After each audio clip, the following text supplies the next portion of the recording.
Ya, langsung saja kita sambut. Saya panggilkan rekan saya, Nurlely.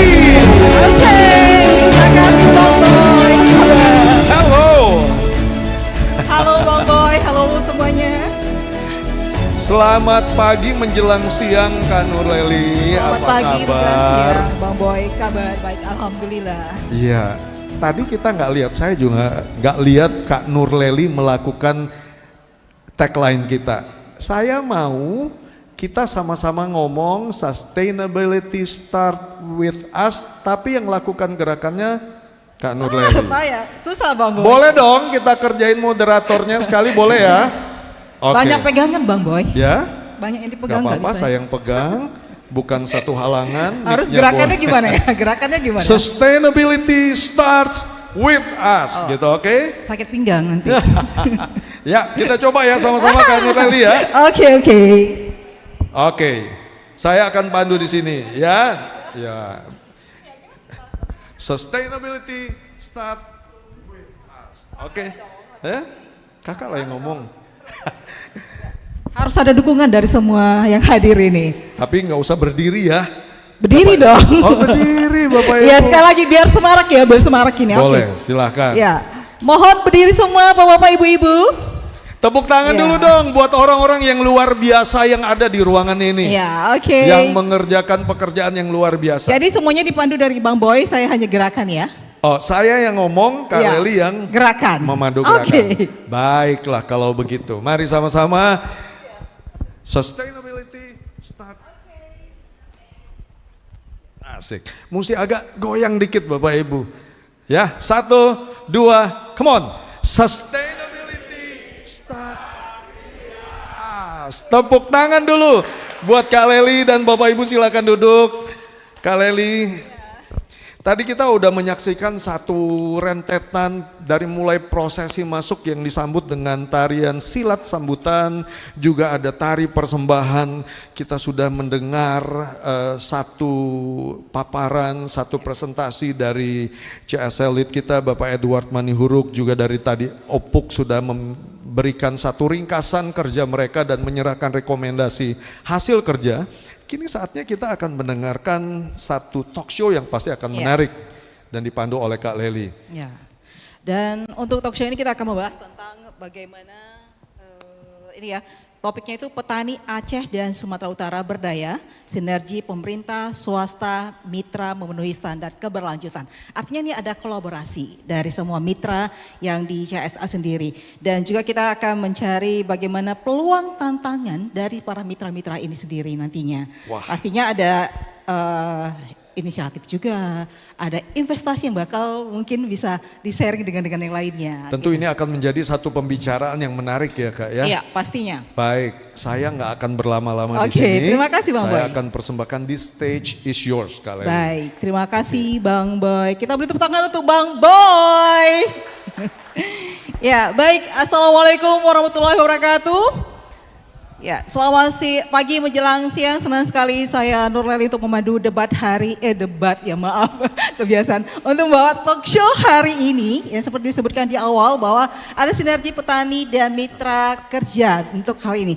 Selain talk show dengan 4 narasumber, kami akan ajak Anda, Bapak-bapak, Ibu-ibu, para partisipan dan juga para mitra untuk saling berdiskusi, interaksi, bahkan juga di ketika sesi berlangsung, dialog berlangsung, Bapak-bapak, Ibu-ibu dari mitra semua boleh langsung interupsi atau juga saling sharing untuk topik ini. Dan untuk itu kami panggil langsung ke 4 narasumber hari ini dengan topik petani Aceh dan Sumatera Utara berdaya, sinergi pemerintah, swasta, dan mitra memenuhi standar keberlanjutan. Kami undang narasumber pertama, Bapak Sumarjono Saragi, Ketua GAPKI Bidang Pengembangan SDM. Silakan, Bapak. Ya, ya banyak kursi ya. Oke. Selanjutnya kami undang Arman Ginting, Country Manager Program HRNS. Masih di luar kali ya? Oke, ada. Baik, silakan Bapak, ini jauh-jauh dari Lampung ya Pak? Iya, oke. Selanjutnya Fahri Jalnars, Regional Forest Manager CDV. Oke, sudah hadir.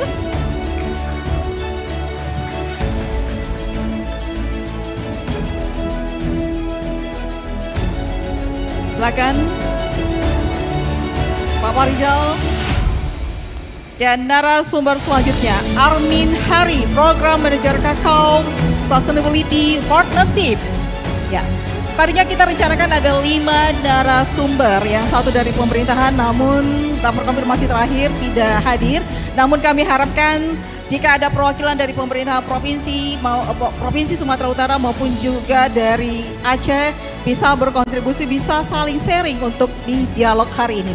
Dan seperti yang disebutkan Bang Boy di awal ya, bakal ada nanti juga jika ada pertanyaan bisa juga langsung disampaikan dengan hashtag CLL tadi. Dan kita langsung saja untuk dialog hari ini. Mungkin sebagai mengingatkan kembali ya dari awal bahwa Koalisi untuk Kehidupan Sejahtera yang Berkelanjutan atau CSL adalah platform berbasis pendekatan yuridis untuk mendorong tindakan kolektif dan investigasi guna mempercepat pencapaian tujuan bersama.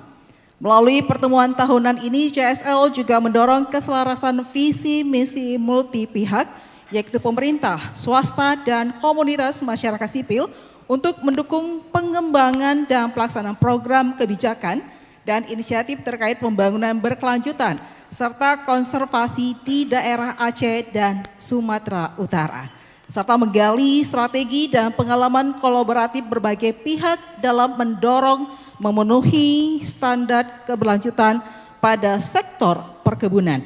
Sudah hadir 4 narasumber kita hari ini dengan topik petani Aceh dan Sumatera Utara, berdaya sinergi pemerintah, swasta, dan mitra memenuhi standar keberlanjutan. Nah, bicara masalah keberlanjutan, saya harap keempat narasumber kita tidak langsung satu terpain atau masing-masing bisa saling berinteraksi saja biar suasana lebih menarik. Dan untuk pertanyaan pertama, saya ke kelapa sawit dulu ini ya Pak Sumarjono ya. Ya, ini pastinya kan soal keberlanjutan. Sawit merupakan salah satu komoditi ekspor yang terbesar di Sumatera Utara. Nah, saat ini kelapa sawit menjadi penyuplai nilai ekspor terbesar di Sumatera Utara dan Aceh. Apa tantangan terbesar terutama dari kebijakan Trump terhadap komoditas di Indonesia? Mengingat sekarang ini banyak kebijakan-kebijakan yang dibuat tidak hanya di pemerintah tapi juga internasional terkait kebijakan Trump dengan tarif 32%. Nah, ini juga menjadi suatu hal masukan atau informasi bagi para mitra nantinya seperti itu. Bang Sumarjono.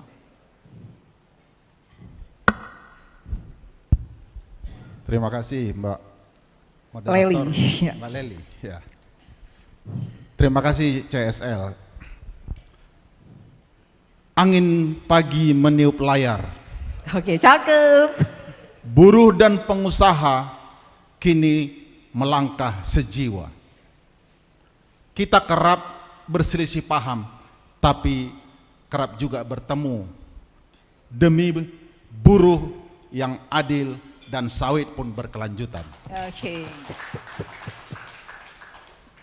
Buruh, di sini ada tokoh buruh, Bang Erwin Nasution. Salah satu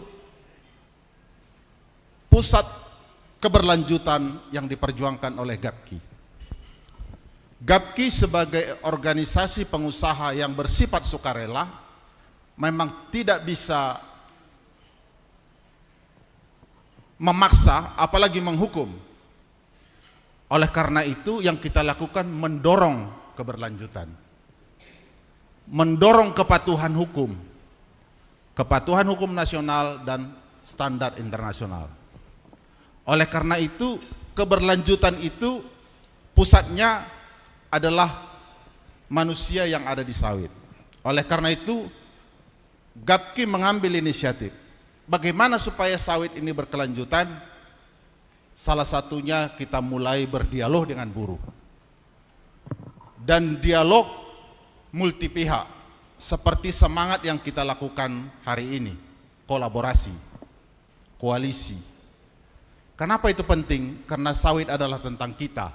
Bukan tentang pengusaha, bukan tentang petani saja, tapi tentang Indonesia. Tadi sudah disebutkan 600 triliun devisa tahun 2022, 16 juta pekerja, 2 juta petani. Kalau ini setiap orang memiliki keluarga, ada 50 juta orang di sana. Oleh karena itu sawit tidak boleh gagal. Harus kita perjuangkan, karena sawit adalah tentang kita. Oleh karena itu kalau tadi sustainability start with us, sawit Indonesia adalah kita. Saya tambahi yel-yelnya. Kalau saya sebutkan sawit Indonesia, Bapak Ibu mohon dijawab dengan kita. Sawit Indonesia. Kita. Sawit Indonesia. Oleh karena itu kita harus jaga secara bersama-sama. Terima kasih. Pengantar dulu. Pengantar dulu. Oke, artinya sawit adalah kita, gitu seperti itu. Artinya dengan kebijakan-kebijakan dari pemerintah, baik pun juga secara nasional maupun internasional dengan kebijakan Trump sendiri, paling tidak ini suatu warning juga bagi para pengusaha dan juga para petani di Sumatera Utara, Aceh, keseluruhan dengan kebijakan Trump tersebut. Bagaimana Gapki menyikapi persoalan ini? Kebijakan itu ternyata ada hubungannya dengan tingkat religiositas atau yang taat, tingkat kerohaniannya semakin tinggi. Ternyata akhir-akhir ini pengusaha sawit semakin kuat berdoa. Kuat berdoa. Semakin banyak bermeditasi. Kenapa? Karena banyak sekali ketidakpastian. Ketidakpastian. Ketidakpastian kebijakan yang Mbak bilang tadi. Oke. Baik di negara kita maupun di global. Ya. Di negara kita nggak tahu mau dibawa kemana sawit Indonesia. Oke. Dengan segala macam tantangan yang seperti sekarang ini, ada banyak ketentuan, ada banyak persoalan, tapi tidak cukup direspon dengan kebijakan yang patut dan yang komprehensif. Pada saat yang bersamaan datang tantangan global, Eropa mengeluarkan banyak legislasi, ada legislasi tentang hutan, UDR, ada legislasi tentang human rights, CSDDD. Iya. Mau dibawa kemana sawit Indonesia? Kebijakan pemerintah sudah cukupkah untuk merespon itu? Tapi kami Gapki tidak menunggu ada kebijakan, kami mengambil inisiatif. Oleh karena itu kami bersama buruh membangun sebuah platform namanya Jaga Sawitan. Secara kata bagus, tapi kepanjangannya adalah Jaringan Ketenagakerjaan untuk Sawit Berkelanjutan. Tujuannya apa? Mengakselerasi, mempromosikan decent work, kerja layak yang berkelanjutan, baik bagi pekerja maupun industri sawit secara keseluruhan. Kebijakan itu ternyata membuat kami semakin religius karena banyak sekali ketidakpastian. Oke, kebijakan itu menjadikan kita lebih religius. Artinya tadi sempat disebutkan ada inisiatif-inisiatif yang dilakukan kalangan pengusaha. Nah, paling tidak bagaimana sudut pandang pengusaha untuk menyikapi persoalan kebijakan-kebijakan tersebut? Pertama harus banyak berdoa. Berdoa. Karena kita nggak tahu seperti apa berikutnya gitu. Oke. Contohnya sekarang kita dihadapkan berbagai tantangan kebijakan pemerintah. Penertiban kawasan hutan salah satunya. Ini membuat industri sawit sangat terguncang. Setelah katakanlah diambil negara, mau diapain itu, bagaimana pekerjanya, itu kan concern kita juga. Ya. Karena mengelola kebun pasti ada pekerja. Ketika diambil kebun, berarti pekerja yang mengelola kebun yang tersisa ada ekses atau kelebihan. Kelebihan pekerja yang tersisa ini mau diapain? Itu implikasi-implikasi yang mungkin terjadi. Oleh karena itu, karena kita belum tahu mau dibawa kemana, ya pilihannya kita menunggu dan berdoa.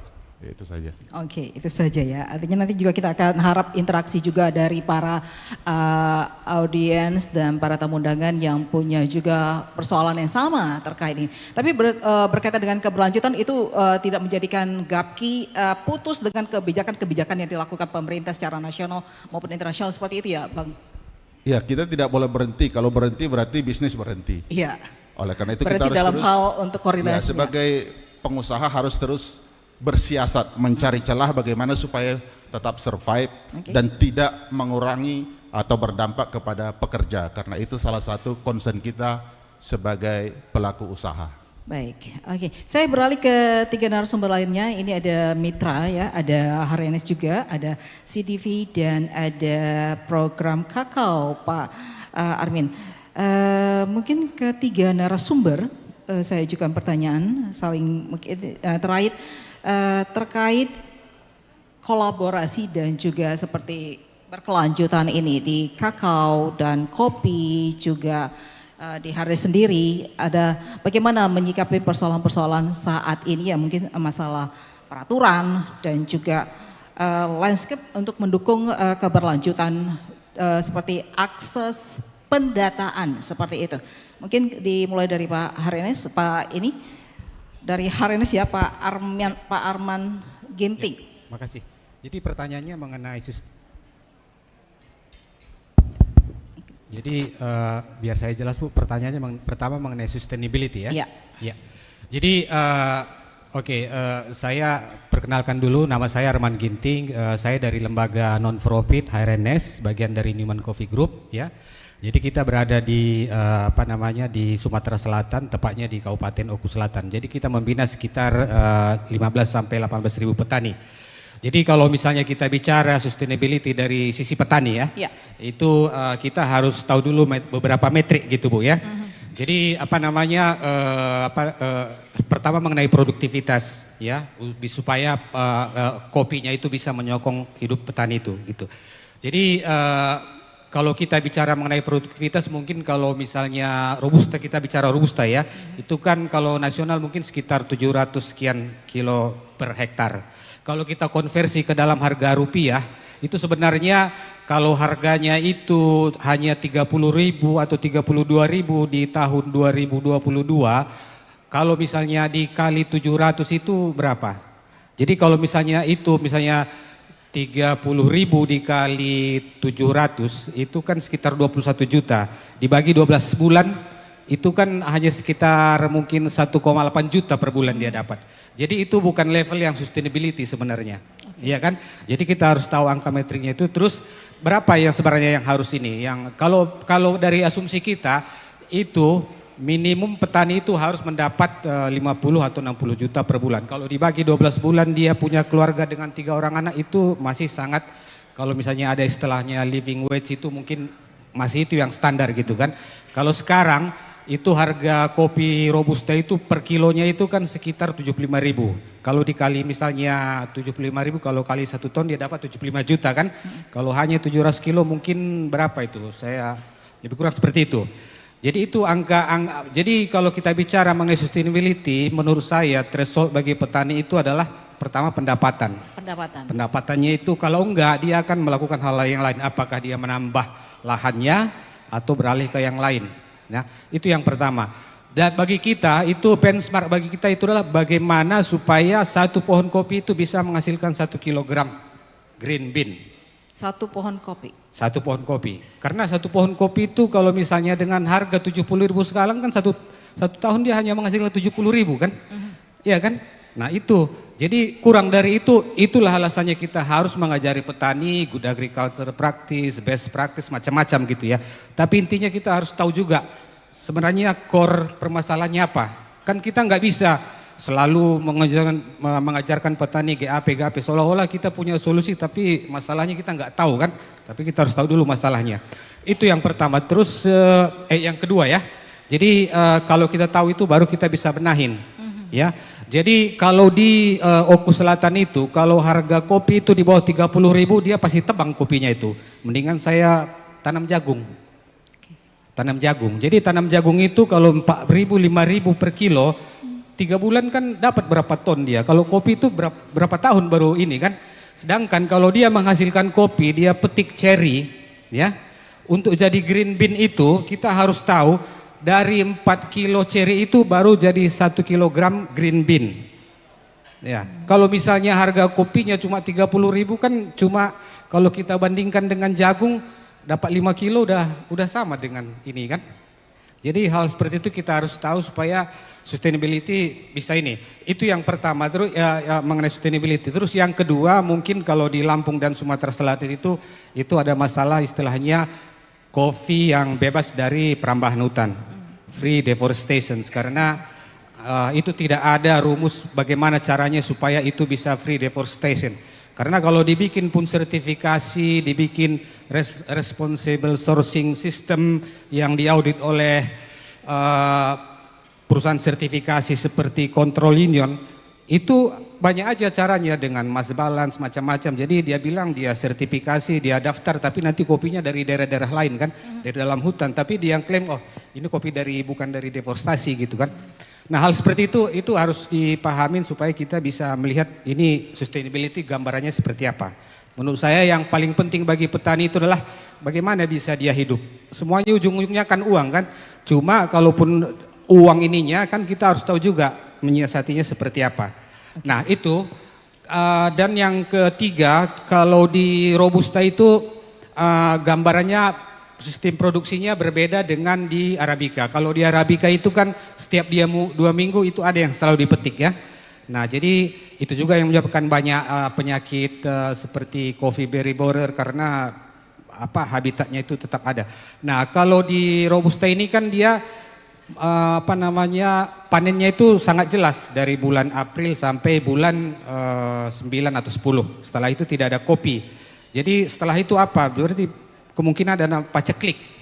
Jadi kita juga harus mengakali bagaimana caranya supaya petani punya pendapatan di luar dari panen kopi. Nah itu juga menambah amunisi supaya dia sustainable. Nah seperti itu kalau terkait dengan peraturan kita menyediakan data dan kita dalam posisi mensupport inisiatif yang memerlukan data karena kalau kita bicara dalam gambaran yang besar kan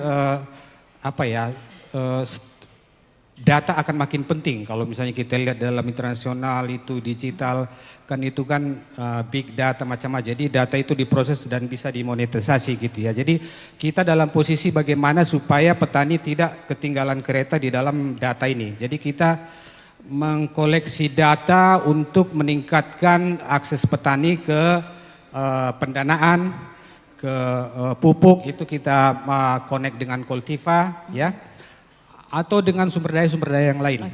Seperti itu. Jadi terkait dengan peraturan juga masalah utama di Robusta ini adalah UDR yang akan berlaku di akhir 2025 ya. Jadi kita membantu inisiatif pemerintah untuk melakukan geolokasi setiap kebun supaya bisa dideklar bahwa setiap lahan ini bebas. Jadi itu yang kita lakukan, tapi sejauh mana itu efektif menurut saya itu kita dalam posisi yang tetap mendukung ya, tapi mungkin dalam beberapa hal itu bukan ranah kita untuk menginikan ya, yang kita lakukan di dalam lokasi kita itu adalah kita pingin membangun ekosistem kopi yang reliable ya. Jadi setiap elemen punya fungsi yang positif ya. Karena dari kita melihat bahwa komoditas yang paling universal sebenarnya itu adalah uang. Jadi bagaimana supaya uang ini datang ke petani, banyak yang harus dibenahin kan? Iya kan? Infrastrukturnya, ya kan? Pasca produksinya. Tapi yang disayangkan kan kadang-kadang pemerintah kurang bisa melihat itu. Jadi kadang-kadang bukan mendukung tapi maaf kalau bagi pemerintah ya, kadang-kadang itu menghambat malah. Ada yang invest berapa persen buat saya, kadang-kadang seperti itu kan. Dari Harnes juga ada investasi nanti untuk para petani di sini. Kita mendukung setiap pihak datang ke lokasi kita supaya ekonomi Robusta itu bisa lebih encer dan lebih liquid, jadi transaksi bisa lebih cepat ya. Jadi pergerakan uang lebih cepat itu yang karena hal seperti itu yang bisa membawa kemakmuran kan. Ya, baik. Itu komentar saya, terima kasih. Ya, baik. Tadi sudah disebutkan ada soal data jumlah petani berkolaborasi dengan Koltiva ya Pak? Koltiva. Mungkin dari sini di audiens ada dari Koltiva yang bisa menjelaskan soal pendataan. Tadi sebelumnya sempat kita ngobrol ya bahwa soal pendataan dari jumlah petani dan lainnya itu kita terbuka saja, kita bukan rahasia umum lagi kalau di pemerintah sendiri jumlah pendataan itu kadang jelas, kadang tidak jelas ya, seperti itu ya. Ada ya dari Koltiva, boleh mungkin soal data mungkin nih, bagaimana sih koordinasinya dengan para mitra dan juga pemerintah, paling tidak ya soal pendistribusian, seperti itu ya Pak Armin ya. Juga ada peluang-peluang yang mungkin bisa dimanfaatkan sehingga tepat sasaran, seperti itu ya Pak ya. Mungkin soal data bisa nyambung mungkin, silakan Pak sebutkan nama dari. Ya baik, terima kasih. Ya. Nama saya Abdul Aziz. Ya, dari Bang Abdul Aziz. Koltiva. Ya. Baik, ini diskusi yang sangat menarik sekali. Memang kalau kita bicara sustainability itu pintu masuknya dari traceability. Nah, jadi memang saya sangat sepakat tadi dengan Bapak Arman ya, Pak. Nah, jadi memang dalam ketika kita masuk program dalam satu wilayah, yang pertama kita harus menemukan dulu, mengidentifikasi masalah apa sih yang mereka butuhkan. Nah, kadang-kadang dari beberapa organisasi ini kan pasti memberikan juga dalam kegiatan pelatihan petani. Tapi kadang dalam sosialisasi program kita, setiap organisasi itu tidak bisa langsung match dengan apa harapan mereka. Nah, makanya kadang-kadang kita fokus juga dengan apa sih kebutuhan mereka di saat awal. Misalnya dalam kita lakukan pemetaan, kita mengetahui dulu berapa tingkat produktivitas mereka, apakah sudah sesuai atau belum. Nah, memang kuncinya ada dari data. Nah, setelah dari data kita juga punya tim lapangan yang memberikan pelatihan, kemudian memastikan, mengobservasi apa problem-problem yang didapatkan. Nah, kemudian kita juga memformulasikan lesson learned tersebut kepada klien-klien kita. Itu biasanya dikerjakan sama Koltiva. Terima kasih. Dan itu sudah berjalan ya Bang? Sudah berjalan. Sudah berjalan, oke. Artinya pendataan ini tidak hanya terbatas pada satu mitra saja ya. Bagaimana sistem koordinasi dan komunikasi ini yang penting untuk pendataan ini ya, seperti itu ya. Artinya diharapkan juga seperti itu dari mitra-mitra untuk lebih terbuka soal pendataan itu. Sehingga apa yang diharapkan, yang disampaikan itu tersalurkan dengan secara baik. Seperti itu ya Bang? Betul, dari Koltiva sendiri sebenarnya dalam sustainability itu tidak bisa berjalan sendiri. Iya. Seperti proyek-proyek kita yang sedang kita lakukan di Subur Salam dan Singkil, kita juga berkolaborasi dengan konsorsium yang namanya Laser, ada Swiss Contact, ada Edwom, ada Koltiva. Nah, dari situ kita berfokus pada apa yang kita bisa support dari pemerintahan. Mereka kan punya KPI, rencana aksi daerah kelapa sawit berkelanjutan. Artinya bagaimana mitra pembangunan ini mempromosikan program dengan data progres yang dia berikan sehingga bisa mendukung dari RAD-KSB yang ada di wilayah tersebut. Demikian. Oke, terima kasih Bang Armin. Mungkin Pak Armin mau menambahkan atau Bang Farizal atau juga ini Bang Arman? Ya, jadi beberapa hal yang sudah kita gunakan mengenai data ini adalah ya tentu ini membantu petani untuk bisa comply dengan UDR ya. Terus kita juga share ini dengan pemerintah setempat karena ini data ini berkepentingan untuk proses mereka yang namanya, seingat saya itu ada STDB atau apalah gitu ya, dan itu mereka gunakan data yang kita gunakan yang kita koleksi ini. Jadi beberapa hal yang baru kita inisiasi antara Koltiva dengan Abler Nordic itu adalah memberikan pinjaman ke petani dalam bentuk pupuk dan rejuvenasi. Jadi karena kita lihat di sinilah saatnya petani bisa memupuk karena dengan harga 70.000 dan harga pupuk hanya 17.000 per kilo dan satu pohon itu hanya butuh 200 gram. Jadi invest untuk pupuk itu returnnya sangat tinggi. Nah, jadi kita mempergunakan data yang koleksi ini untuk mengakses pinjaman ya pupuk dan rejuvenasi itu bagi lembaga Koltiva dan Abler Nordic. Itu yang sudah kita mulai inisiasi dan saya lupa udah berapa banyak petani yang kita fasilitasi untuk pupuk ini. Ya. Nah, itu dan dengan BNI kita juga memfasilitasi untuk dana KUR. Nilainya saya lupa itu berapa miliar, Tapi intinya data inilah, karena ini adalah data awal.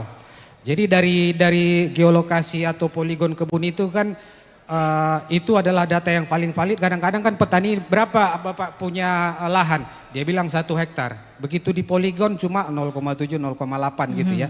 Nah, itu juga bagus untuk sebagai alat validasi. Jadi kalau misalnya dia mau minjam gitu, bisa dipergunakan untuk risk assessment-nya. Jadi dengan 0,7 hektar atau 1 hektar itu sebenarnya yang safe, dan dia bisa kembalikan berdasarkan pola panen dan volumenya itu bisa digunakan. Dan hal seperti itu yang ingin kita tangkap juga gitu, dan kita kapitalisasi untuk data itu, selain dari compliance atau regulatory requirement gitu ya. Oke, itu hanya sebatas di wilayah kerja Harines aja atau masuk ke wilayah Sumatera Utara dan Aceh juga? Sampai saat ini di wilayah kita aja, karena itu juga ada hal yang harus kita resolve ya, karena data itu kan milik petani, nggak bisa sembarang. Jadi harus ada consent form juga yang harus sebelum kita share gitu ya. Seperti itu. Tapi itu untuk Sumatera Utara peluang juga umpamanya berharap ada bantuan atau upaya kolaborasi dari masyarakat petani di Sumatera Utara dan Aceh ke Harines, itu mungkin ada peluang seperti itu? Belum ada, tapi di momen ini juga terbuka ya Pak? Ya, saya punya ingin menyampaikan bahwa kita juga lagi mencari mitra lokal untuk implementasi program konflik mitigasi di sekitar kawasan nasional Bukit Barisan Selatan gitu ya. Jadi ya itu beberapa satu misi yang kenapa kita datang sini juga. Ya, artinya sudah ada keterbukaan peluang bagi para mitra yang hadir di sini, bisa langsung ke Pak Arman ini ya, seperti itu. Nah, tadi sempat sebutkan sama Pak Arman bahwa petani juga beralih tanaman, artinya untuk mensiasati salah satu upaya. Saya ke Bang Fahrizal ya, Fahrizal ini soal bagaimana sih sebenarnya ketika ini, artinya tidak hanya kepada kopi tapi juga kakao gitu. Petani kakao yang beralih tanaman industri lain, bagaimana mitra mensiasati kondisi seperti ini, tidak hanya kopi, kakao juga seperti itu. Nah, ini bagaimana ini? Terima kasih Mbak Leli. Kalau boleh nanti juga ditampilkan tadi ada 3 slide yang saya sempat berikan kepada panitia. Oh ya. Bapak dan Ibu sekalian, nama saya Fahri dari CDP atau CDP dalam bahasa Indonesia. CDP atau CDP sebagai salah satu lembaga non-profit terbesar dalam pengelolaan data berkaitan dengan lingkungan. Ada sekitar 24.000 perusahaan yang saat ini melakukan pengungkapan data melalui CDP. Dan melalui pengungkapan terhadap isu korporasi, di situ ada beberapa sektor, baik itu iklim, kehutanan, air, biodiversitas, dan plastik. Dari situ kita bisa kemudian terhubung sebetulnya dengan berbagai pihak lain dalam topik kita, yaitu bagaimana kita membangun kolaborasi antara swasta, pemerintahan di tingkat daerah dan juga provinsi, nasional, dan juga kemudian perusahaan dan juga dengan pasar modal begitu. Tentang kakao nanti ada yang lebih ada kakao ya. Ya, terkait data juga ya, terkait data. Terkait dengan data, Bapak dan Ibu sekalian, CDP mencatat bahwa Sumatera Utara dan Aceh itu salah satu inisiatif landscape dan jurisdiksi terbesar di Indonesia. Sampai saat ini CDP mencatat ada lebih dari 71 inisiatif yang didukung oleh berbagai perusahaan dari upstream, hulu, Bapak dan Ibu sekalian, yang pemainnya ada di bagian HGU maupun juga kemudian PBPH. Sampai kemudian di midstream itu teman-teman agroprosesor biasanya, perusahaan-perusahaan industri yang kemudian mengolah komoditas-komoditas tadi yang tujuannya tadi ekspor orientasinya. Ada kakao, kopi, kelapa sawit, pulp and paper termasuk juga timber.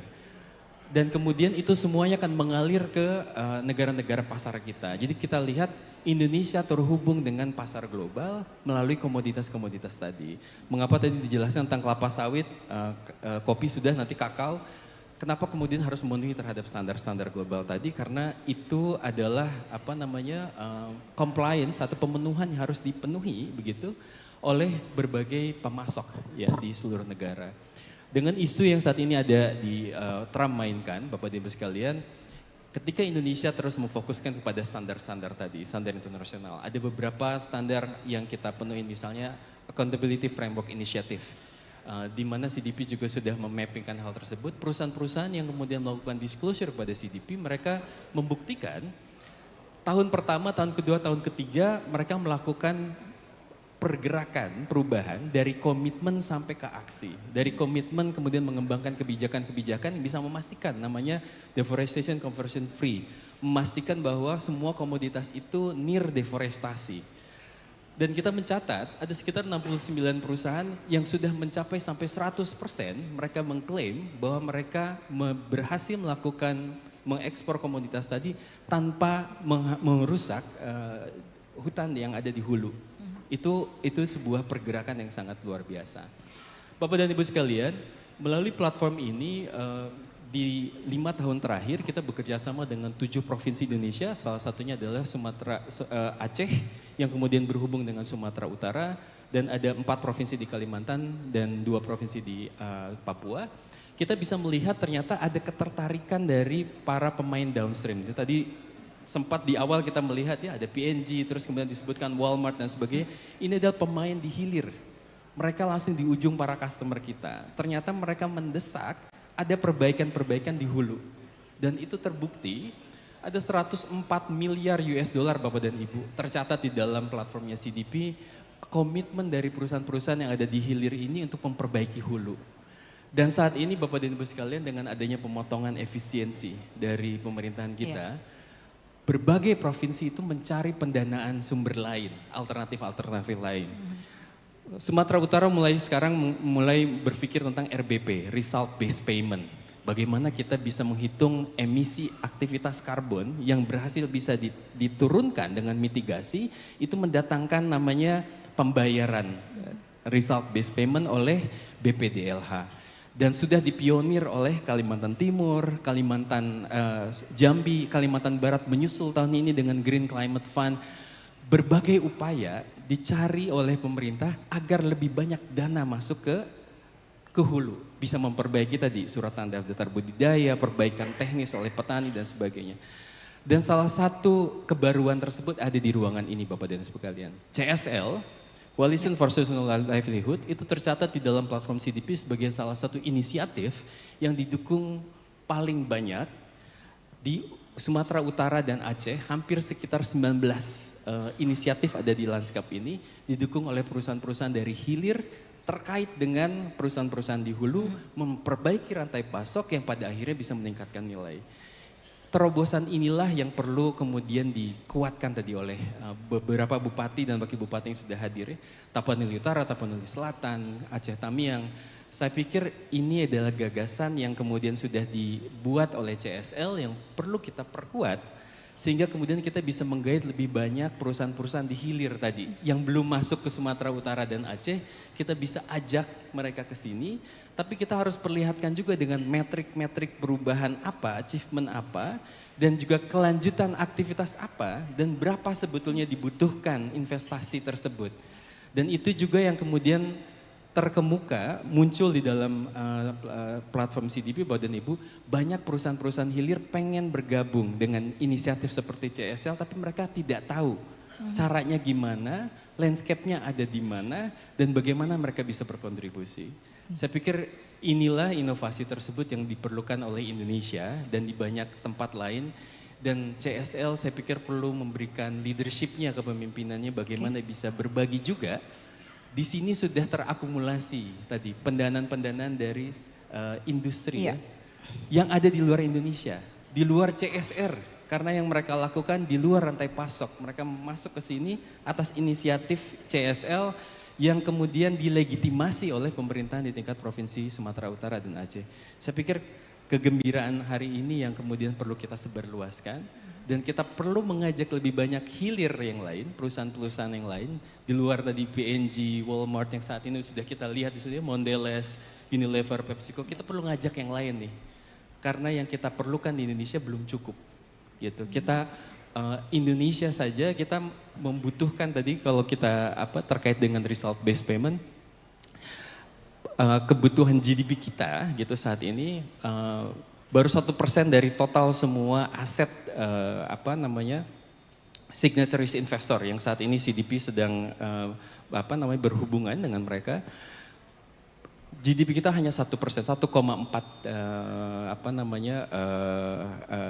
miliar US dollar gitu. Artinya kita perlu lebih banyak lagi dukungan dari pihak swasta untuk bisa kemudian memobilisasi perubahan-perubahan yang diperlukan. Memobilisasi perubahan-perubahan yang diperlukan di tingkat tapak yang kemudian dibungkus di dalam inisiatif-inisiatif landscape atau jurisdiksi seperti ini. Mungkin itu seperti memberikan gambaran bahwa bagaimana sih sebetulnya tadi kolaborasi antara swasta, teman-teman inisiator, implementer ya, NGO, teman-teman organisasi masyarakat sipil, terus kemudian pemerintahan, mereka berkolaborasi tadi untuk kemudian mencapai tadi target-target yang bisa kemudian dientaskan di tingkat tapak begitu, diberikan regulasi dan juga kerangka kebijakannya di tingkat provinsi dan juga kabupaten, tapi didukung pendanaannya oleh swasta. Oke. Begitu. Berarti Gapki bisa menanggapi juga ini seperti ini yang disampaikan Bapak Rijal terkait soal kebijakan dan peluang-peluang seperti apa ini? Sudah menjadi hukum alam, kebijakan itu selalu terlambat dari realitas gitu ya. Oleh karena itu kita harus mengambil inisiatif dan itu yang dilakukan Gapki. Kalau kita selama ini mengenal hilirisasi, kita lupa huluisasi gitu. Persoalannya sekarang ini banyak di hulu. Saya setuju dengan tadi para pelaku bisnis di hilir itu harus kita tarik ke hulu. Karena di hulu ini ada banyak. Kalau kita suruh Bang Erwin bicara tentang masalah di hulu itu sampai besok pagi nanti nggak lepas mic-nya. Karena banyak sekali gitu. Ya Bang Erwin kan? Oleh karena itu kolaborasi yang seperti ini perlu diperluas. Saya melihat, saya berkeliling di luar, saya lihat paparan, saya belum melihat dalam bingkai CSL di mana posisi manusia.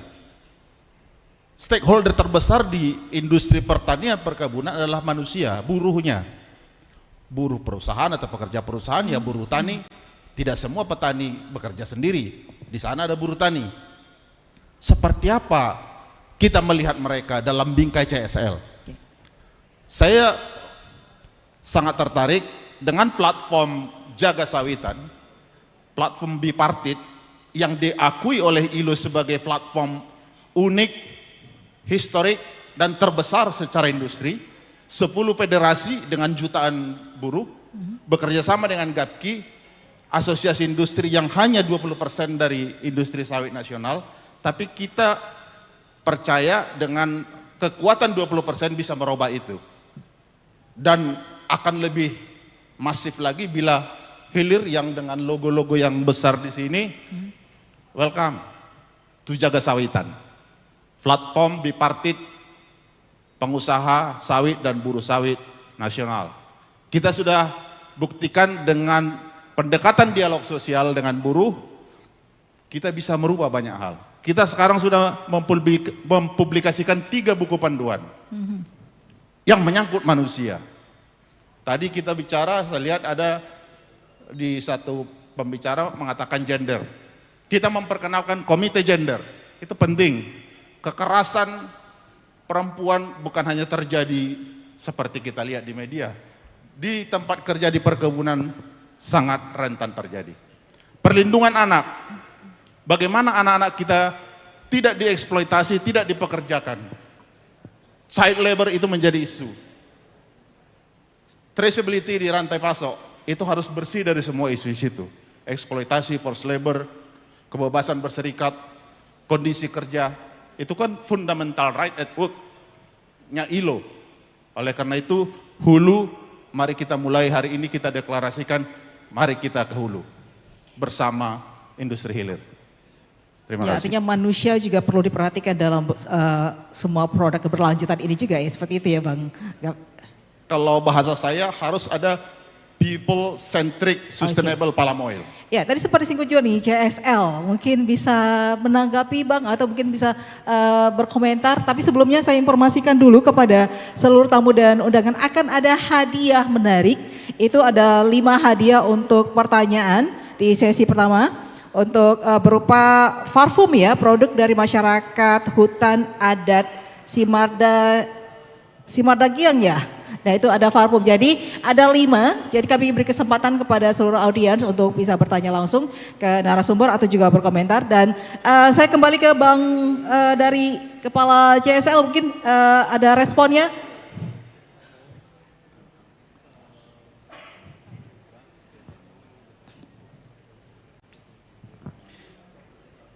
Ya, terima kasih Pak Sumarjono, Pak Fasrijal. Jadi untuk menanggapi di mana peran CSL dari sisi manusia seperti itu Pak, khususnya dari pekerja dan bukan hanya pekerja sektor sawit, tapi semua pekerja di sektor komoditi Pak. Karena CSL pendekatan bentang alam atau landscape, jadi kita fokus ke bukan hanya di landscape itu kan Pak ada manusia, ada tanaman, ada hewan, dan ada yang lain-lain. Jadi kita fokus kita ke komponen-komponen yang ada di landscape. Berhubungan tentang keterlibatan CSL dari sisi manusia khusus ke pekerja, itu menjadi domainnya dari member-member koalisi kita Pak. Jadi member-membernya koalisi kita akan mencoba berdialog dengan mereka untuk menambah komponen-komponen tersebut. Contohnya dari perusahaan. Atas dasar itu kenapa kita bekerja sama dengan Pak Erwin, Pak Opuk, karena kita sadar bahwa di landscape kita bukan hanya melindungi hewan, bukan hanya meningkatkan kesejahteraan masyarakat secara umum, tapi juga melindungi semua pekerja yang ada di landscape kita khususnya dari sektor komoditas seperti itu. Tapi masukan Pak Sumarjono kita tampung Pak, mungkin ke depan bisa kita kerjasama dengan multi platform yang lain, seperti kita hari ini mencoba kerjasama dengan CSP Pak Armin dan mungkin ke depan dengan Skopi atau platform yang lain, karena kita sadar bahwa CSL itu bukan implementasi Pak Sumarjono, kita bukan pelaksana di lapangan, yang melaksanakan adalah mitra-mitra kita. Kita hanya perlu memastikan bahwa mitra-mitra kita dapat melaksanakan kegiatannya dengan full power. Apa kekurangan mitra kita di lapangan? Apa kekurangan mitra pemerintah kita? Apakah perlu ada regulasi? Kemudian apakah perlu ada multi stakeholdernya? Kita akan bantu memfasilitasi Pak, seperti itu. Jadi fungsi CSL memfasilitasi mitra-mitra kita untuk sinergi. Kemudian kita memfasilitasi mitra-mitra kita untuk saling bertukar informasi, saling belajar ke tempat yang lain, dan memfasilitasi mitra-mitra kita untuk mencari sumber-sumber pendanaan untuk melaksanakan program inisiatif landscape, seperti itu Pak. Tapi kita akan terima masukan Pak Sumarjono, kita akan mencoba memperbanyak mitra, memperbanyak jaringan, memperluas koalisi kita bagaimana yang tujuannya meningkatkan kesejahteraan petani, sejalan dengan pelestarian alam dan lingkungan. Terima kasih Pak. Ya, terima kasih. Ada mau nambahkan Bang? Oke, ya kami juga kembali mengundang bapak-bapak, ibu-ibu semua hadirin yang hadir di sini. Juga saya lihat ada beberapa wartawan ya dari beberapa mitra juga. Jika ada pertanyaan bisa langsung lempar kepada keempat narasumber kita, dan juga di layar ada QR code untuk Q&A talkshow pertama. Jadi kalau umpamanya segan untuk ngomong langsung bisa melalui QR code ini, karena ada 5 hadiah Farpum ya yang untuk para penanya akan kami berikan. Oke, kembali lagi ini ke keempat narasumber. Tadi di Pak Arman sempat menyebutkan bahwa ada upaya yang dilakukan juga untuk terkait masalah hasil kualitas dengan beralih tanaman. Nah ini saya ke Bang Armin ya. Bang Armin merupakan program manager kakao Sustainability Partnership ya. Nah bagaimana ini kalau soal kakao, kopi, nah ini coklat ya, coklat. Nah ini ada petani. Artinya ada beberapa petani yang beralih tanaman industri lain. Nah ini bagaimana mensiasati persoalan ini sendiri? Ya. Kalau kopi mungkin suatu hal yang upaya ya? Ya, kalau kami di CSP sebenarnya forum kemitraan publik dan swasta itu terdiri dari pemerintah sebagai sektor publik dan juga sektor swasta. Jadi secara keseluruhan perusahaan-perusahaan yang bekerja di isu kakao dan coklat di dunia itu tergabung dalam kita, dan juga beberapa CSO dan juga lembaga sertifikasi itu lembaga penelitian juga ada di kami. Nah sejak didirikan kami memang dimandatkan bahwa tujuannya aksi bersama ini adalah memberikan manfaat sebesar-besarnya kepada petani. Itu yang ingin kami tegaskan. Mungkin karena mengingat bahwa petani kakao di Indonesia itu 90% adalah petani kecil, makanya itu sangat rentan dan itu menjadikan senjata bagi kami untuk bagaimana memperjuangkan hal tersebut. Kalau ditanya mungkin yang untuk kondisi sekarang, malah sekarang banyak yang beralih ke tanaman kakao. Mengingat 2 tahun, setahun terakhir ini harganya sangat drastis penaikannya karena memang pengaruh iklim di Afrika. Jadi produksi di Afrika turun dan mau tidak mau semua perusahaan itu sekarang matanya bertuju kepada Indonesia. Jadi bayangkan saja misalnya dari harga per kilo kalau kasaran dulu 30.000, itu sekarang pernah sampai pada angka 180.000 per kilo kering. Kalau sekarang masih turun, sudah mulai turun ke sekitar 120-130.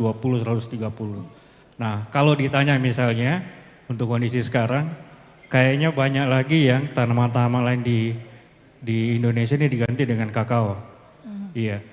Kalau dari kami sebenarnya dari CSP, kami berupaya mendekatkan semua servis atau layanan ini tuh ke petani. Jadi yang pertama yang kami dari sejak kami berdiri itu diskusi dengan beberapa pihak bahwa di Indonesia ini tidak pernah ada pupuk khusus untuk kakao. Kemudian itu kami kaji terus selama 4 tahun ini, kami kemudian mengajukan ke pemerintah nasional untuk kami mempunyai rekomendasi untuk pupuk yang dibutuhkan oleh kakao. Dari 4 tahun yang lalu itu patut kita bersyukur bahwa satu-satunya pupuk subsidi untuk sektor perkebunan yang disubsidi oleh pemerintah adalah kakao. Ini sudah tahun keempat berjalan, itu keberhasilan kami. Nah yang kedua adalah persoalan selanjutnya sama juga sebenarnya dengan kopi, adalah ketersediaan bahan tanam yang berkualitas, bersertifikat dan segala macam. Kami di CSP dan juga bersama beberapa mitra lain seperti Mondelez dan Mars itu, kami melakukan penelitian yang sangat panjang untuk bagaimana mengajukan ke pemerintah untuk pengajuan klon atau varietas kakao yang baru yang tahan iklim dan juga produktivitasnya tinggi. Karena ya memang persoalan kita sekarang masih terjadi penurunan. Walaupun kami di CSP melakukan penghitungan data sendiri, jadi kalau di data ICCO itu produktivitas kita itu sekitar 160.000. 160.000 per ton. Kalau data BPS lebih kita tinggi. baik-baik saja, Kita baik-baik 641.000. Jadi tapi kami selalu mengacunya pada data ICCO ini. Dan kami juga di CSP melakukan penghitungan data sendiri. Bagaimana mitra-mitra kami, anggota-anggota kami membina petani. Untuk yang terakhir itu seluruh Indonesia kami membina sekitar 212.000 orang petani. 212.000.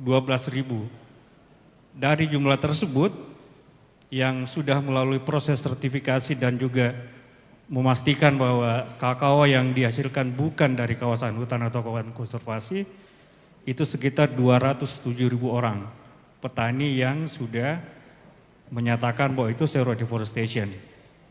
Itu yang kami hitung sendiri dan juga dengan penerapan pupuk ini sendiri, kami juga sudah melihat karena memang petani juga sudah mulai menanam baru, itu ada peningkatan. Kalau di kami KPI-nya bahwa satu pohon kakao itu dia harus memproduksi sekitar 2 kg biji kering.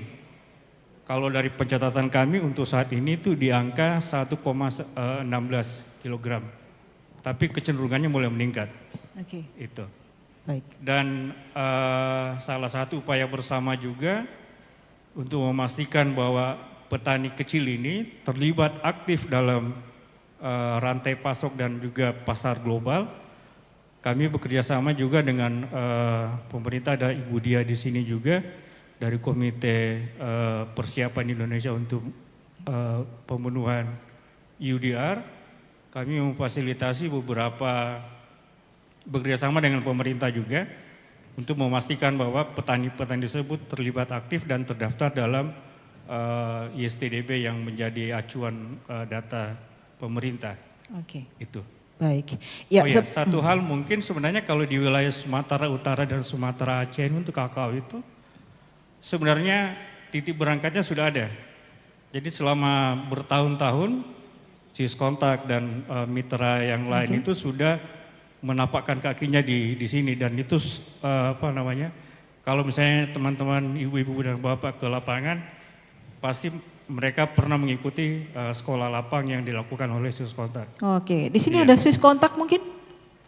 Ada. Ada, mungkin artinya mungkin bisa merespon atau menanggapi apa sih yang dilakukan Swiss Contact untuk meningkatkan mutu dari kakao.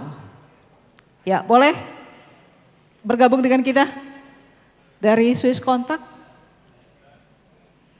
Ya, mungkin ya paling tidak sudah ada upaya, karena kita ketahui juga mutu kakao di Sumatera Utara itu dinilai cukup rendah ini, benar gitu? Dari Swiss Contact? Bukan Ya, rendah silakan. sih ya, apa namanya ya? Secara kualitas itu banyak juga yang di sini yang, karena kalau di kakao itu ada dua. Ada dua. Ada fermentasi dan ada yang non fermentasi. Iya. Jadi beberapa biji yang dikirim langsung ke Eropa atau ke Amerika itu berasal dari sini. Oke, Iya, gitu. yang khususnya untuk fermentasi ya, dan juga yang melalui perusahaan-perusahaan besar yang Iya. pasar fermentasi. Nah, ini terkait standarisasi juga nih. Nanti saya akan ke Bang Rijal. Mungkin silakan Mbak. Ya, terima kasih. Nama saya Rini dari Swiss Contact. Swiss Contact dulu awalnya di kakao itu sebenarnya di NTT, di Flores. Itu kami melakukan penelitian. Waktu itu intern kami, Bapak Manfred Borer, melakukan penelitian di kakao. Lalu menemukan bahwa memang budidaya kakao di Indonesia ini masih minim edukasi, pelatihan gitu. Lalu dari hasil riset tersebut kami bergerak ke Aceh di tahun 2006 kalau tidak salah, itu proyek PK. Lalu dilanjutkan dengan SCPP dari 2010 sampai dengan 2020. Kami programnya adalah, karena kakao ini dulu adalah sektor yang pre-kompetitif, artinya sebetulnya potensi tetapi tidak dikelola dengan baik ya dulu sekali tahun 2006. Jadi kami melakukan pelatihan masif terhadap 165.000 petani sampai dengan akhir 2020 di 57 kabupaten. Jadi memang untuk kakao ini Swiss Contact bekerja sama juga dengan perusahaan-perusahaan, karena kami juga dalam melakukan kegiatan itu pendekatan kami selalu market base. Jadi marketnya dulu kami siapkan, kami bekerja sama berkolaborasi dengan perusahaan, termasuk juga di sini ada Mondelez, Ibu Yanti yang menjadi partner atau mitra kami dari dulu ya, sejak zaman SCPP.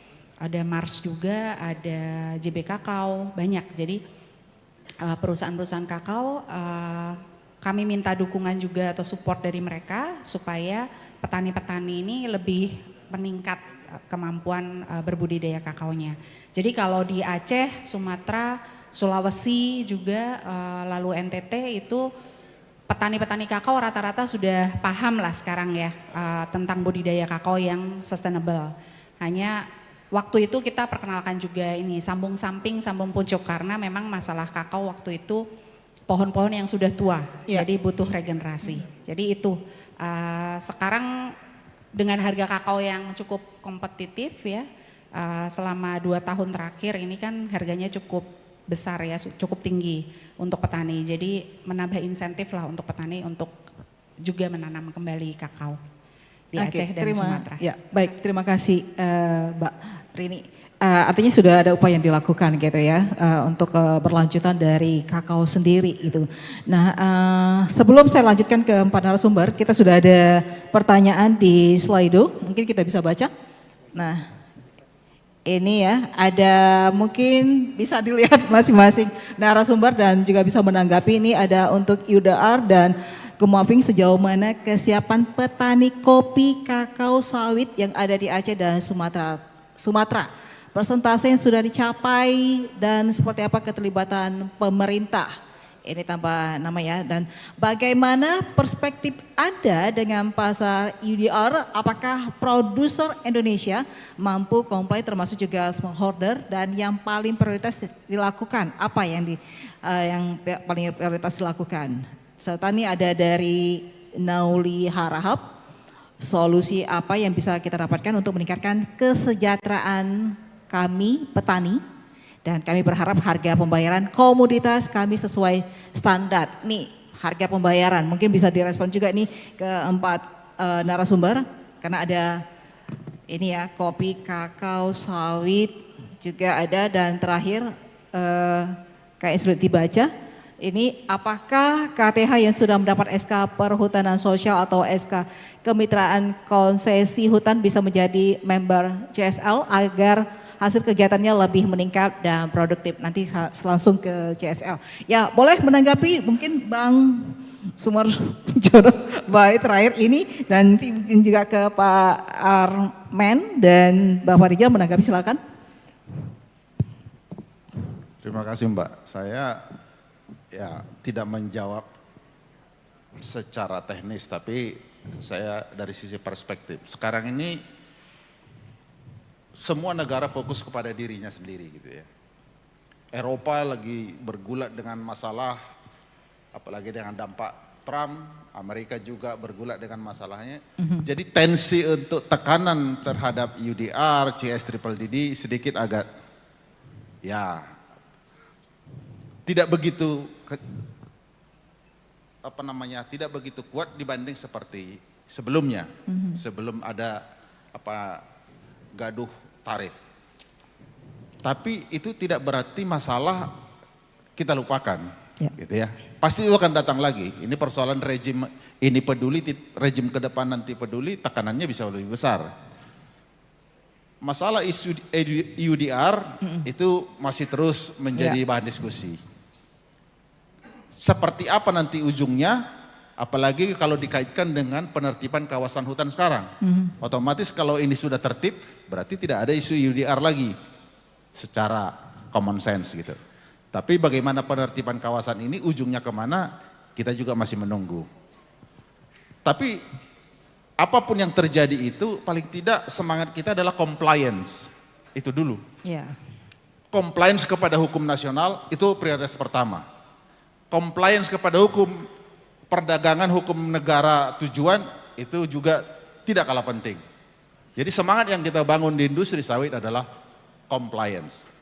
Compliance secara undang-undang lingkungan, secara sosial, makanya kita perkenalkan social compliance initiative. Bagaimana perlindungan pekerja tanpa diskriminasi, tidak ada forced labor, tidak ada pekerja anak, ada gender equality. Bagaimana itu diimplementasikan di tempat kerja?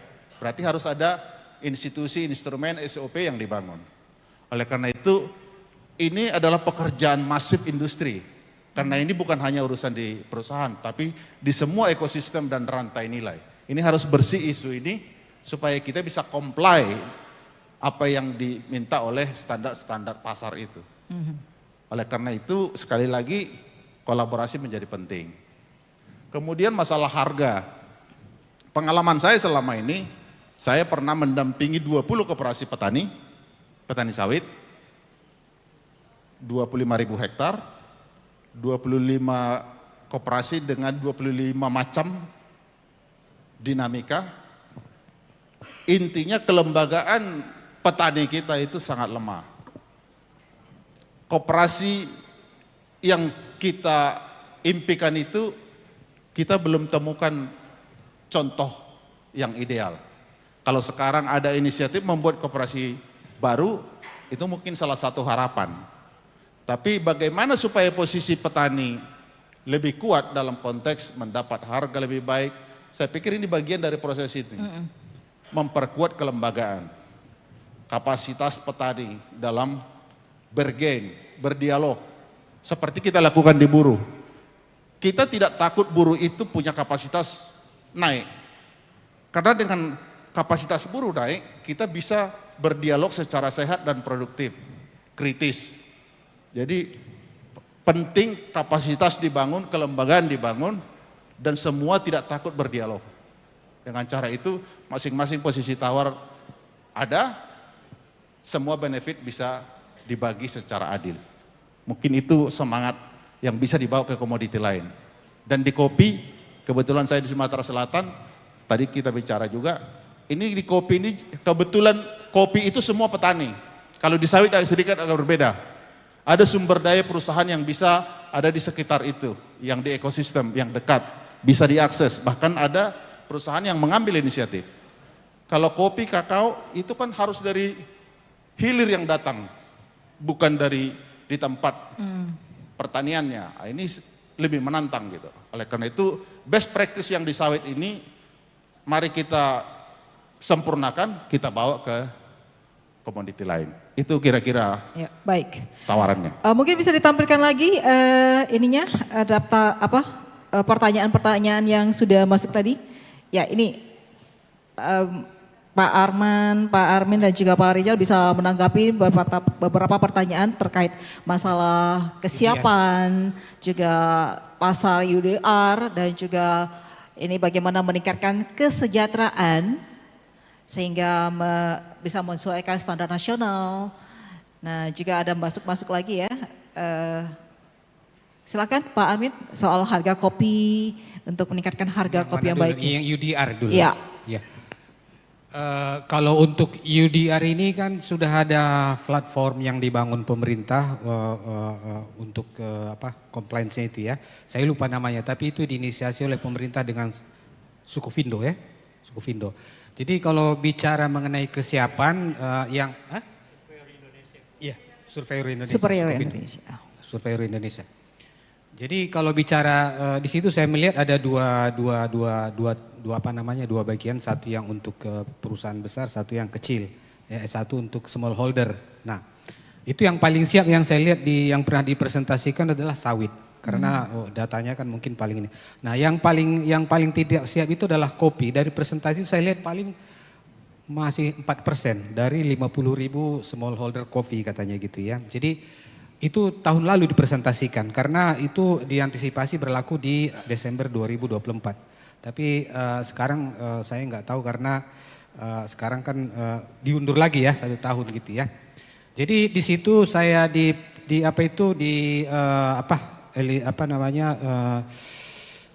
compliance-nya itu kan kalau kurang dari 4 hektar atau 10 hektar cukup koordinat aja. Kalau lebih dari itu harus di poligon. Seingat saya seperti itu gitu ya. Nah, bagaimana kesiapan petani itu sebenarnya kan lingkupnya pemerintah. Jadi yang kita lakukan itu adalah kita menggeolokasi atau geotagging setiap kebun yang kita bina itu. Jadi kita lakukan setiap dari bulan ke bulan dan agregat tambah setiap bulan gitu ya. Nah, itu harapan kita adalah pemerintah itu akan datang ke kita untuk bisa kita share dan membantu mereka untuk masuk ke dalam platform itu. Kalau dari petani kan dia nggak tahu itu apa UDR, yang penting dia bisa jual kopi kan. Nah, itu sebenarnya lebih concernnya kepada eksportir. Nah, kalau saya melihat impresi saya pada saat workshop yang diinisiasi oleh satu lembaga yang dipresentasikan oleh Sukovindo itu, dari pihak swasta juga bingung, belum ada panduan yang jelas. Jadi masing-masing orang jalan gitu ya. Yeah. Dan sebagian perusahaan itu juga enggan untuk berbagi daftar petani yang mereka miliki masukkan ke dalam UDR itu gitu. Jadi kembali kepada pertanyaannya itu saya nggak bisa bercerita banyak, cuma yang kita lakukan seperti itu. Kita dalam posisi kalau ada inisiasi kita bisa share dan kita bisa dukung gitu ya. Oke, baik. Itu. Ya, ada banyak pertanyaan juga ini. Ya mungkin selain kalau harga tadi ya. Ya harga, soal harga. Ya kalau ini harga terkait ini. masalah mutu juga ya Pak? Kalau harga ini kan bebas sebenarnya ya. Cuma patokan kita di proyek kita itu adalah selalu ada harga internasional yang bisa kita cek di internet. Apakah harga yang diterima petani sudah merefleksikan harga yang ada di internasional itu bedanya berapa? Kalau terlalu jauh menurut kita itu ada yang belum efisien di dalam jalurnya itu. Tapi kalau sudah mendekati misalnya 90% atau 85%, kita anggap itu sudah kompetitif. Ya. Begitu aja panduan kita bekerja. Soal kesiapan petani sendiri terhadap persoalan ini untuk menghadapi UDR ini, kesiapan petani baik kakao, kopi juga dan sawit itu bagaimana? Kalau kesiapan secara khusus sih nggak ada. Nggak ada. Jadi mereka ya kalau misalnya, maksudnya begini, kalau PPL juga kalau ditanya UDR mereka juga bingung, apalagi petani kan. Nah jadi kalau misalnya kita menyuruh siap petani itu dengan UDR, ya seharusnya ada yang pihak lain. Kalau misalnya kita berharap mereka siap, harus mereka lakukan apa gitu ya. Yeah. Kita akan menambah kebingungan. Seperti itu. Jadi ya sebenarnya petani itu kan hanya mengikuti ekosistem yang ada aja. Baik. Seperti itu. Ya, Bang Farijal mungkin ini juga terkait masalah status standarisasi juga ya dengan adanya UDR ini. Bagaimana Bang Ya, Farijal? makasih. Saya pikir yang menjadi menarik adalah bagaimana kita mendorong transparansi data menjadi lebih kuat. Karena melalui transparansi data kita kemudian bisa mengukur progres ya. Karena ada target yang kemudian harus dilakukan, ada rencana yang harus dilakukan, kemudian aksi apa gitu. Bapak dan Ibu sekalian, saat ini dengan terhubungnya data tadi, kita bisa melihat kalau tadi trennya dari data CDP, banyak perusahaan, hampir sekitar 445 perusahaan itu mencoba melakukan membangun tata kelola yang lebih baik di operasi perusahaannya. Tapi hanya sekitar 186 perusahaan yang punya kualitas data yang baik tentang bagaimana kemudian mereka mengintervensi terkait dengan EUDR tadi begitu. Saat ini Bapak dan Ibu sekalian ada 2 provinsi yang akan melakukan memodelkan mencoba, Kalimantan Timur dan Kalimantan Barat. Nanti kita pengen mencoba juga bagaimana GAPKI dan kemudian subsidiari dari perusahaan-perusahaan yang di sana mendorong lebih banyak transparansi data sehingga kenapa pemerintahan provinsi bisa memfokuskan lokasi-lokasi operasi perusahaan tadi menjadi wilayah intervensinya mereka juga. Selama ini kita intervensinya tuh scattered ya, terpisah-pisah gitu, beberapa di fokus area yang berbeda. Dengan transparansi data dan juga kemudian kita terhubung dengan pemerintahan di tingkat provinsi dan kabupaten, kita kemudian bisa membangun simpul ya, intervensi yang sama sehingga kemudian efektivitas dari intervensi tersebut akan lebih terlihat. Sebagai contoh, Bapak Ibu sekalian, di CSL kita bisa mendengarkan di Aceh Tamiang, di Tapanuli Selatan, Tapanuli Utara, bagaimana kemudian intervensi yang sama terkait dengan STDB itu bisa menghasilkan lebih banyak jumlah STDB dibandingkan dengan kabupaten-kabupaten lain yang belum terbuka ke kesadaran tahuannya, bagaimana kemudian meningkatkan keterhubungan rantai pasok tadi.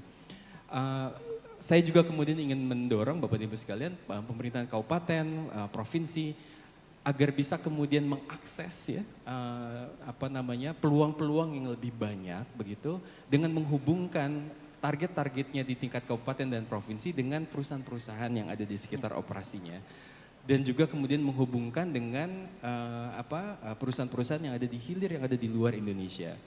Saat ini Bapak Ibu sekalian, perusahaan yang telah mampu melakukan upaya-upaya intervensi terhadap resiko tadi, 6% lebih mampu mereka nilainya di pasar saham lebih baik daripada perusahaan yang lain. Artinya bahwa melakukan upaya transparansi, mengintervensi terhadap resiko yang di tingkat tapak, itu ternyata menguntungkan.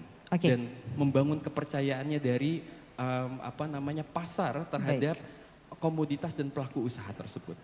Baik, tadi mungkin sedikit sambil mengingat selain data soal perusahaan dan lain, ini juga ada tadi pertanyaan, apakah CDP punya data tentang jumlah pekerja? Kita ada sekitar lebih dari 197 pertanyaan yang kita berikan kepada perusahaan-perusahaan dan secara sukarela mereka melakukan pengungkapan data tersebut. Salah satu aspek yang berkaitan dengan labor itu kita sudah petakan itu dengan namanya Accountability Framework Initiative, di mana mereka memunculkan policy-policy apa yang kemudian mereka sudah patuh terhadap berkaitan dengan tenaga kerja. memang tidak secara spesifik disebutkan tentang beberapa besaran dari jumlah pekerjanya yang disasar, tapi artinya kita mendorong sekali melakukan pengungkapan transparansi data itu kemudian selaras dengan berbagai standar-standar internasional. Saya bisa sebutkan misalnya TCFD atau IFRS S2, kemudian terkait dengan GHG protokol. Saat ini juga dimappingkan dengan TNFD. Ini ada beberapa standar-standar internasional yang perusahaan-perusahaan begitu mereka mengungkapkan dan berupaya kemudian mencapai standar tersebut, kita sudah selaras dengan bahasa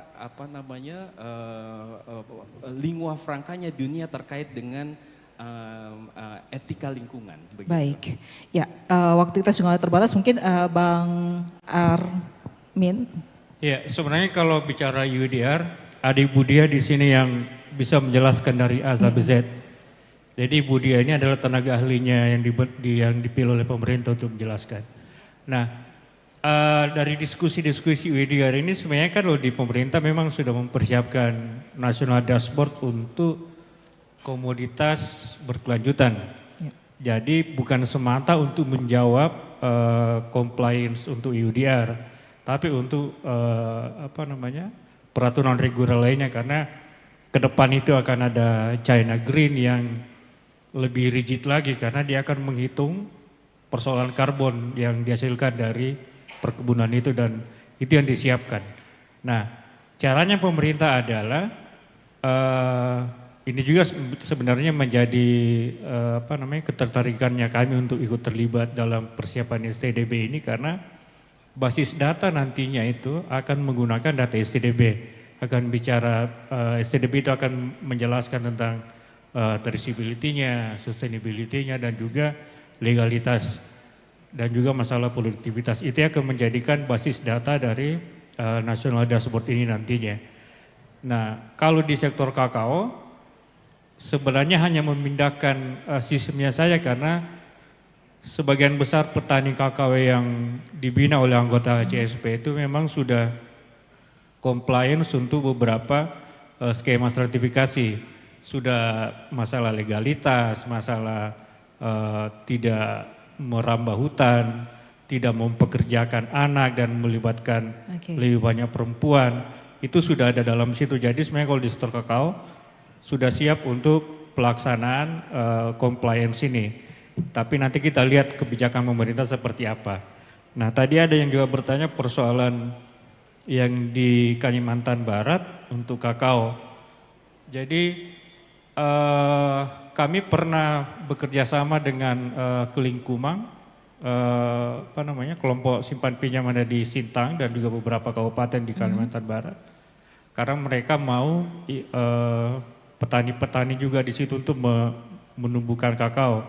Karena selama ini kalau dari rantai pasoknya mereka biasanya kirimnya ke Malaysia dengan harga yang sangat rendah. Cuma memang persoalannya adalah kapasitas produktivitasnya memang masih sangat rendah. Jadi perhatian sektor swasta untuk masuk ke wilayah Kalimantan Barat itu mungkin menjadi bukan prioritas utama, tapi itu kemudian ditutupi dengan pengembangan pasar biji-biji fermentasi. Jadi ada beberapa perusahaan kecil yang juga sourcingnya sekarang ada di Kalimantan Barat. Jadi kalau saya rasa sih untuk di CSP juga kami lebih berfokus sekarang pada persoalan peningkatan produktivitas. Itu yang menjadi peningkatan produktivitas. Iya. Kemudian kita akan bicara masalah pertambahan nilai dan juga perbaikan mutu, karena itu akan mengikut kalau produktivitas ini dibenahi.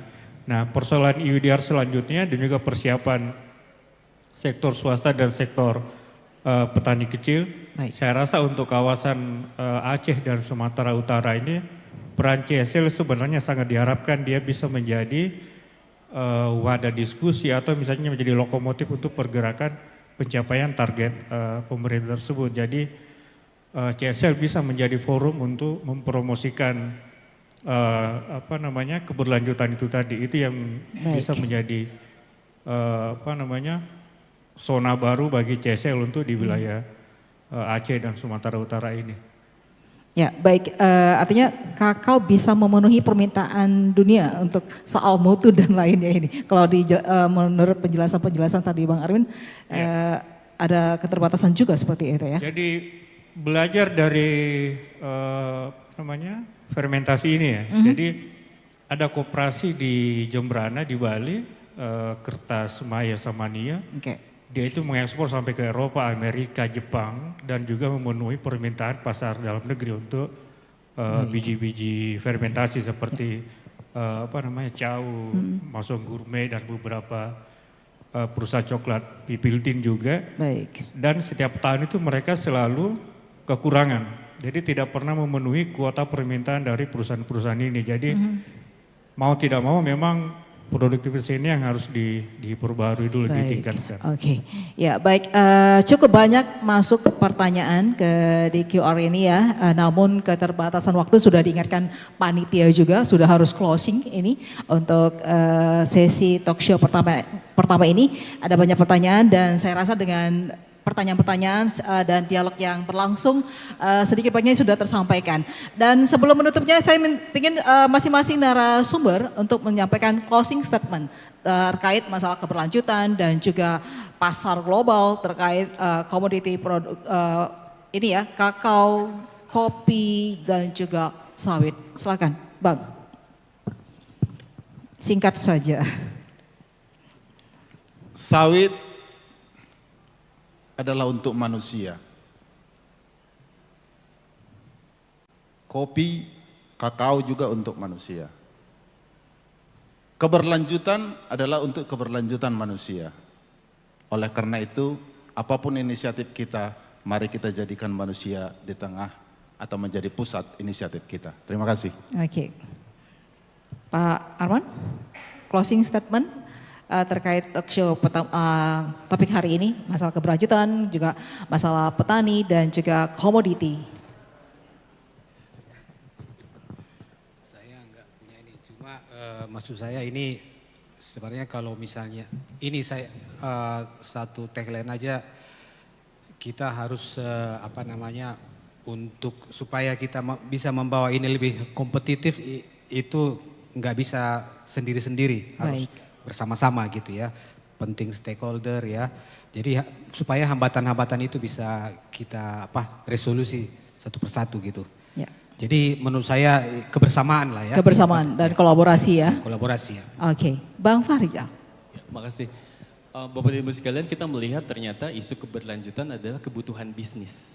Sehingga berada di dalam di dalam peta jalan menuju keberlanjutan itu akan meningkatkan surplus untuk banyak pihak ya, buat petani, perusahaan, pemerintahan.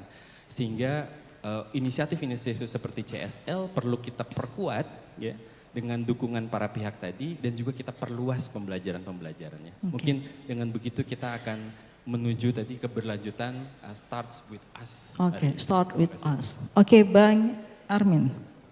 Iya, kalau misalnya ingin kita menjadikan petani berdaya, maka mau tidak memang harus berkolaborasi untuk mendekatkan akses tersebut terhadap petani, akses keuangan, benih dan segala macam dan juga pendampingan. Dan memang harus kolaborasi. Ya, oke. Baik, kita beri tepuk tangan untuk keempat narasumber. Ya, jadi ada poin kebersamaan, akses juga ya, kolaborasi dan komunikasi untuk sebuah keberlanjutan. Baik, begitu banyak pertanyaan, nanti mungkin lima orang yang mendapatkan hadiah nanti akan langsung diserahkan ke panitia langsung ya.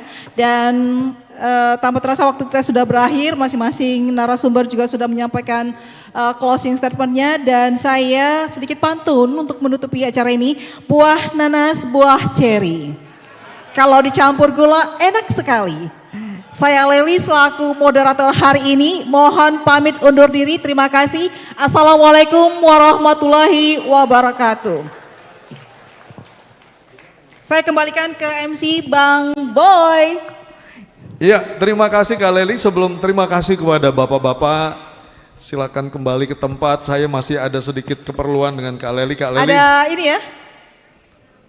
Oh iya, Bapak-bapak boleh tetap di atas sebentar. Kita akan saksikan tadi ada 5 penanya yang dirasa cukup menarik pertanyaannya sehingga mereka mendapatkan souvenir dari kita. Bapak-bapak boleh menemani dulu di sini ya Pak ya. Kak Lely, ada 5 nama yang sudah 5 nama yang sudah masuk ya? Iya, mungkin Oke, Kak Lely dibacakan boleh Bang Boy. bacakan. Boleh. Yang pertama adalah Nauli Harahap yang Nauli sudah mengajukan Harahap. pertanyaan, boleh maju ke depan. Oke, silakan, Bapak Nauli Bang. Harahap. Kemudian yang kedua Bapak Hari Pratama. Hari Pratama. Oke. Waduh. Silakan. Kemudian Posisi di tengah ya. Silakan ke depan Mungkin Bapak. ke depan di sini Bang. Kemudian maaf kalau saya penyebutan. tidak menyebutkan gelar di depan karena namanya, tapi sepertinya wanita. Kifti atau Ibu Kifti. Kalau seorang laki-laki mohon maaf Bapak Kifti mungkin. Ada? Boleh maju ke depan Pak Kifti, selamat siang Bapak. Kemudian Bapak Yandi Irawan Sutisna. Dan Pak yang Yadi. berikutnya Bapak Hamid. Pak Yadi. Pak Yandi Irawan Sutisna ya. Yang Satu berikutnya lagi. adalah Bapak Hamid, boleh maju ke depan Pak Hamid. untuk menerima souvenir dari kita. Boleh Ya, kakak langsung terima dari diserahkan. Ibu Hetty.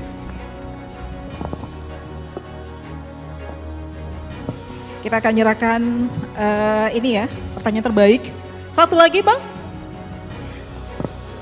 Yang pertama tadi Bapak Nauli sudah di depan, Bapak Hari Pratama sudah Pak, Bapak Kifti sudah, Bapak Yandi Irawan Sutrisna sudah, Pak Hamid, Bapak Hamid. Oke, kalau Kalau nggak ada Pak Hamidnya untuk saya aja ya. bolehkah Lely diserahkan kepada penanya terbaik begitu. Semuanya baik, pertanyaannya baik, tetapi ini yang dipilih oleh panitia untuk dapat menerima souvenir. Yang satu lagi dipegang dulu Kak ya. Oke, boleh. Kami persilakan kepada bapak-bapak untuk diabadikan.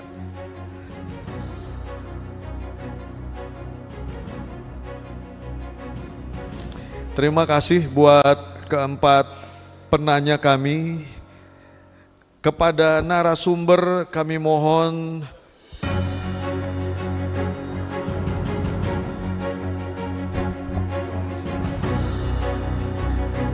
untuk dapat berdiri di depan Pak, di depan sini Pak.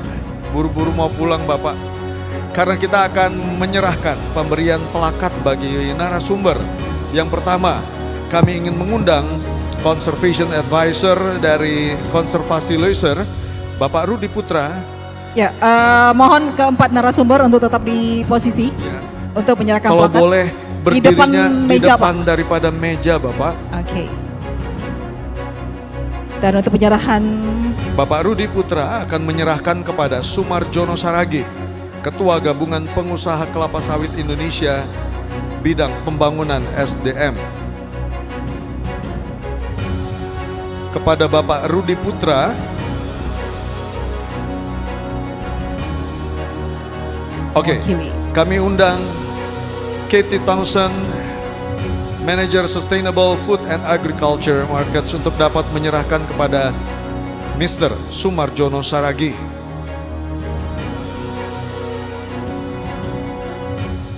Katie Thompson.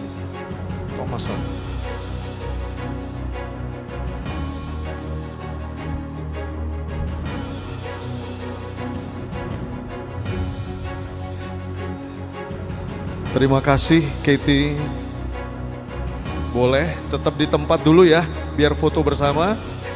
Kemudian kami ingin mengundang perwakilan dari Mondelez, Andi Siti Asmayanti, Sustainability Director Southeast Asia. Ibu, selamat siang. Untuk menyerahkan plakat yang terbuat dari plastik daur ulang kepada Bapak Arman Ginting, Country Manager Program Haranes, Silahkan boleh diserahkan kepada Bapak Arman Ginting. Berikutnya kami ingin mengundang Direktur Konservasi dari Kokwa Sustainability dari Yayasan Ekosistem Lestari, Bapak M. Yakub Ishadami, untuk menyerahkan kepada Bapak Fahrizal Nasir yang merupakan Regional Forest Manager.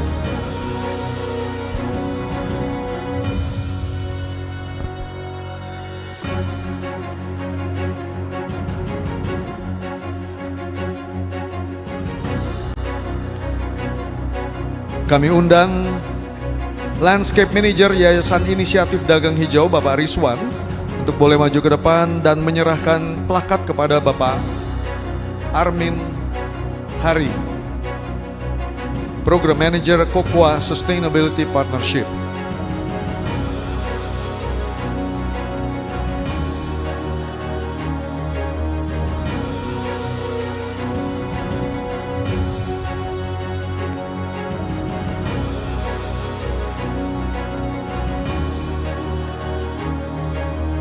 Kami undang para narasumber boleh memegang plakat masing-masing dan berfoto bersama untuk diabadikan bersama.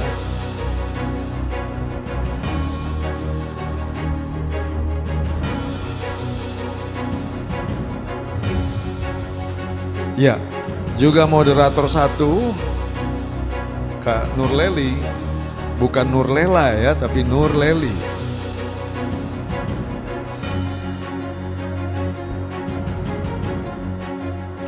Ya, Kak Leli boleh bergerak sedikit agar lebih seimbang lagi. Ya, Ibu boleh bergerak. Kathy.